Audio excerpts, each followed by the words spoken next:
menikah supaya disiksa, diludahi, dan bahkan diusir.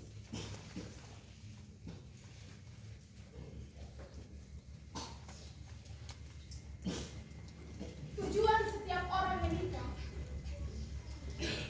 adalah untuk bahagia. Tujuan setiap orang menikah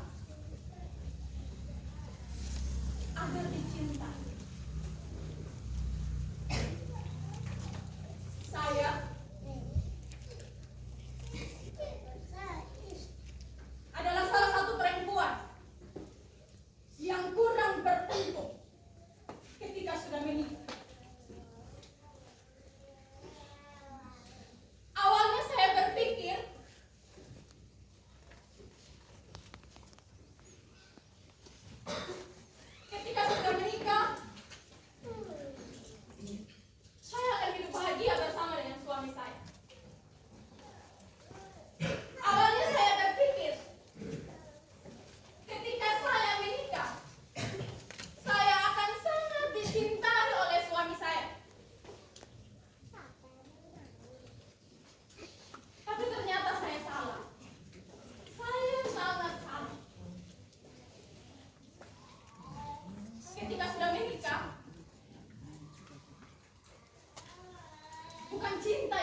Tuhan, kenapa saya lahir dari keluarga yang kacau? Kenapa saya lahir dari orang tua yang kacau balau dalam kehidupan saya? Bukankah orang tua sebagai wakil Allah dalam keluarga ini? Tuhan, tolong. Bapak saya setiap hari hanya konsumsi alkohol, mabuk-mabukan, judi, memperlakukan perempuan selain dari istri bapak saya. Tuhan, tolong hadir dalam keluarga saya, Tuhan.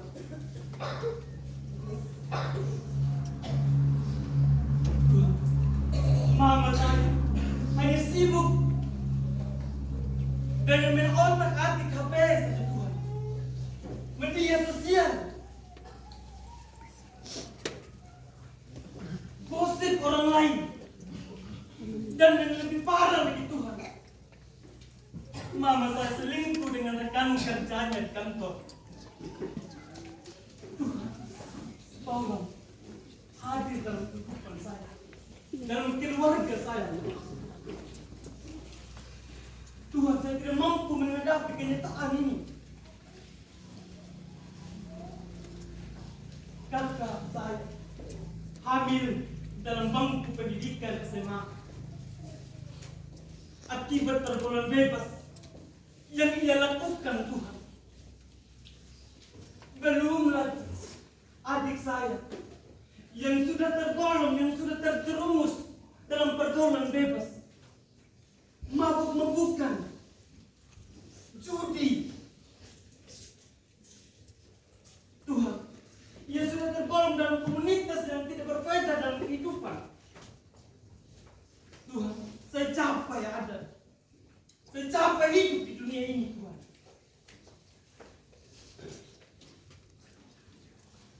Serasa tidak ada yang peduli ketika saya menjalani kehidupan ini. Dan saya sendiri, Tuhan, dari semua kelakuan bapak saya, mama saya, kakak saya, adik saya juga adalah orang yang sudah rusak. Saya adalah orang yang sudah kacau dalam kehidupan. Tidak ada yang berbeda apa yang dilakukan dengan warga saya. Saya sering mabuk-mabukan, miras, judi, semuanya saya pernah lakukan, Tuhan. Tolong hadir dalam kehidupan saya, Tuhan, dan di dalam keluarga, Tuhan.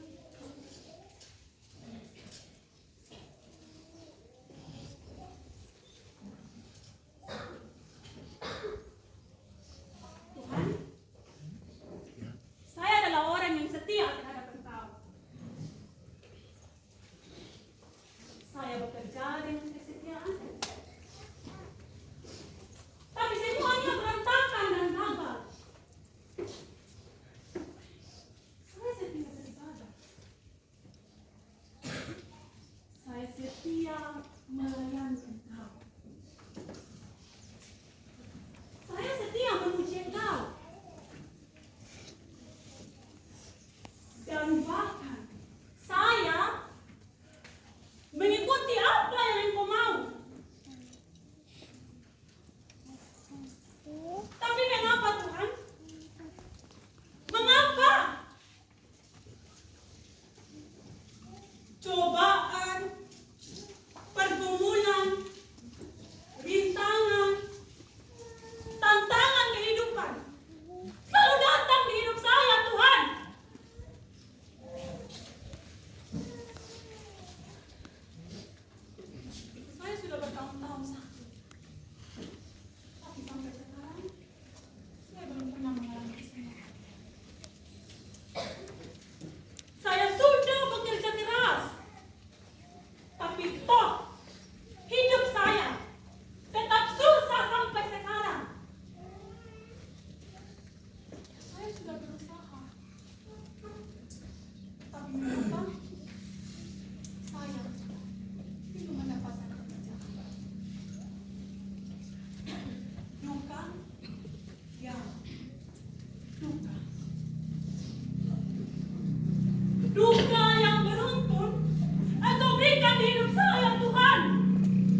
pintu?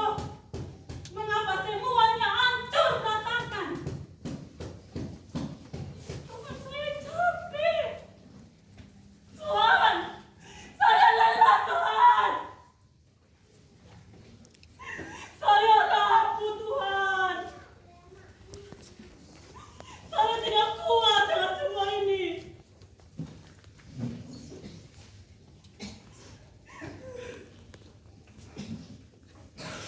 Tuhan, apakah Engkau tidak peduli dengan saya? Tuhan, saya tidak sanggup. Tuhan, di manakah Engkau, Tuhan? Saya memerlukan Engkau, Tuhan. Di manakah Engkau, Tuhan?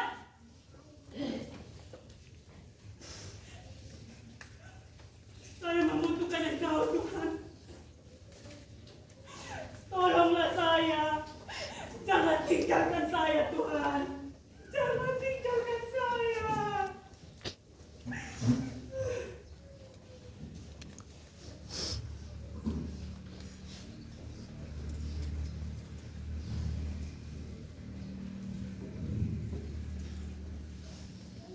Bapak Ibu yang dikasihi dalam Tuhan kita Yesus Kristus, peristiwa ini merupakan peristiwa yang terjadi di lingkungan kita. Peristiwa ini merupakan peristiwa yang terjadi dalam kehidupan kita. Dengan berbagai banyak peristiwa yang menyakitkan dalam dunia. Itu akibat kurangnya kepekaan, kurangnya ada rasa kepedulian di balik setiap situasi yang sudah menjadi kebiasaan dalam kehidupan. Jemaat Tuhan yang terkasih, kita sudah menyaksikan ungkapan kekecewaan dan isi hati yang terpendam akibat ketidakpedulian kita terhadap situasi di sekeliling kita. Kemudian siapa yang peduli? Ketika kita menjalani kehidupan kita dengan penuh kesetiaan, ketika kita menjalani kehidupan kita dengan penuh ketulusan untuk Tuhan, kita pun akan tetap diperhadapkan dengan tantangan dan ujian. Ketika kita hidup setia, kita pun akan terus diuji seberapa besar kita bertahan dengan iman kita kepada Tuhan, seberapa besar dengan komitmen kita kepada Tuhan, bahwa kita akan tetap hidup setia sekalipun kita hidup dalam berbagai macam tantangan, sekalipun kita hidup dalam berbagai macam tantangan. Bapak Ibu yang dikasihi Tuhan, ketika kita merasa kita tidak menemukan ada kebenaran dengan segala situasi yang terjadi dalam kehidupan kita, saya mau katakan bahwa Yesus peduli bagi kita sekali. Kita dapat belajar dari sebuah peristiwa kematian. Dengan setia ia menerima setiap penderitaan, dengan setia ia harus dicambuk, dengan setia ia harus diludahi, ia harus diinjak, ia harus dipukul, ia harus memikul salib. Tetap dengan kesetiaan pada kita, ia menjalani itu semua untuk menebus segala dosa kita. Jemaat Tuhan yang terkasih, untuk mengakhiri refleksi ini, lagu yang akan dipersembahkan akan semakin mempertegas bagi kita sekalian.